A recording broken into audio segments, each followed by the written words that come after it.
gabi ng kasal ay dapat na pinakamatamis at pinakanatatanging sandali sa buhay ng isang tao. Ngunit para sa kanya, ito ay naging isang matinding kahihiyan. Kamakailan lamang narinig ko ang isang nakakatuwa ngunit nakakalungkot na kwento mula sa isang kabataang lumapit sa akin para magpatingin. Ang gabi ng kasal ay dapat na pinakamatamis at pinakanatatanging sandali sa buhay ng isang tao. Ngunit para sa kanya, ito ay naging isang matinding kahihiyan. Matapos ang mahabang araw ng pag-aasikaso sa mga bisita, kasama pa ang labis na pag-inom ng alak upang magdiwang kasama ang mga kaibigan. Nang silang mag-asawa na lamang ang naiwan sa silid, biglang nakatulog ang kanyang ari, talagang tumangging makipagtulungan kahit anong gawing pagsisikap ng kanyang asawa. Ang pakiramdam ng kawalan ng magagawa habang nakikita ang pagkabigo ng asawa sa mismong mahalagang gabi na iyon ay nagdulot sa lalaki ng matinding kahihiyan. Kaya't buong gabi na lamang siyang humarap sa pader dahil sa labis na takot at kawalan ng pag-asa. Bilang isang doktor na dalubhasa sa andrology or kalusugang panlalaki, lubos kong nauunawaan ang ganoong damdamin ng pasyente.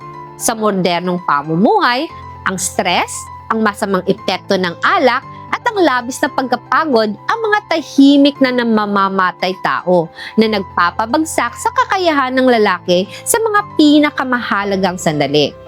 Sa aspeto ng psikolohiyang medikal, ang gabi ng kasal ay nagdadala ng napakalaking ekspektasyon ng kapangyarihan at kalakasan.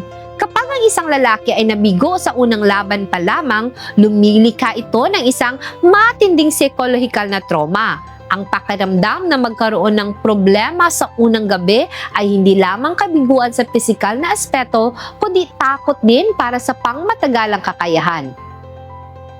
At takot na husgahan ng kapareha bilang isang lalaking walang kakayahang magprotekta at magbigay ng kaligayahan. Kayang tiisin ng lalaki ang hirap, ngunit ang masugatan ng dignidad sa kama sa mismong unang gabi ay tila isang malalim na sugat sa kumpiyansa ng isang tunay na lalaki.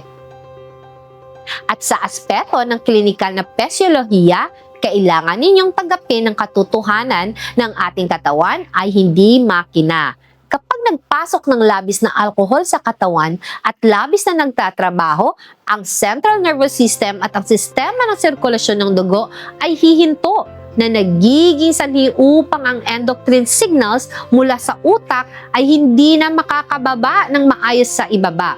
At ang mga ugat ng dugo sa bahaging balakang or pelvic region ay sumisikip, kaya't hindi mapuno ng dugo ang corpora cavernosa. Ang lalaki ay hindi mahina kapag nagkakaroon ng panandaliang problema dahil sa mga panlabas na kadahilanan. Ngunit, kung hindi alam kung paano ito iresolbahin sa siyentipikong paraan upang maibalik ang reputasyon, iyon ang malaking problema. Mapalad ang mga kabataang lalaki na iyon dahil agad niyang lumapit sa akin at nabigyan ng payo ng gumamit na angkop na medical na solusyon. Kaya't sa ikalawang gabi pa lamang, muli niyang naibalik ang kaayusan ng kanyang katawan, nabawi ang kanyang pinakamataas na forma at nabigyan ang kanyang asawa ng isang gabi ng pambabawi na hindi malilimutan. Upang maiwasan na ang mga pinakamagandang sandali ay maging isang bangungot at upang aktibong maprotektahan ang iyong kakayahan bago ang mga mahahalagang kaganapan, palagi kong ipinapayo sa inyo na subukan ang Adenafil 100. Ito ay isang premium na linya ng produkto na gawa sa 100% purong patas ng mga pambihira at mahalagang halamang gamot mula sa India na espesyal na idinisenyo upang ibalik at alagaan ang lakas ng lalaki sa pinakaligtas at pinakamapanatili na paraan. Ang Adenafil 100 ay lubos na kakaiba sa mga nagpapasiglang chemical na gamot or aphrodisiacs na nagpapakalat-kalat lamang at nagbibigay ng matinding presyon sa puso. Sa halip, gumagana ito sa pamamagitan ng mekanismo ng pag-aalaga mula sa ugat, pagsuporta sa adrenal glands, pagpapabuti sa sirkulasyon ng dugo.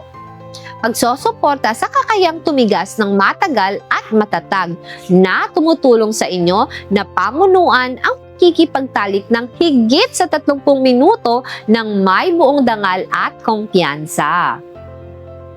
Bilang isang doktor, ang inyong kaligtasan at ang aking medical na reputasyon ang palaging nangungunang prioridad ko para sa inyo. Maaari kayong maging lubos na kampante dahil ang Adenafil 100 ay nakapasa sa mahigpit na sertifikasyon ng kalidad mula sa US FDA at FDA Philippines na tumutugon sa pinakamahihigpit na pamantayang medical sa buong mundo at naging nangungunang pagpipilian ng milyong-milyong kalalakihan sa Asia sa loob ng maraming taon. Tiwala ako sa bisa ng solusyong ito, tanda akong mangako sa pamagitan ng isang warranty card na nagkakahalaga ng 10,000 pesos kung ang produkto ay hindi magbibigay ng inaasahang resulta. Ang lalaki ay hindi mahina kapag alam niya kung paano suriin ang kanyang sarili at maghanap ng paraan upang magbago upang protektahan ang kanyang reputasyon.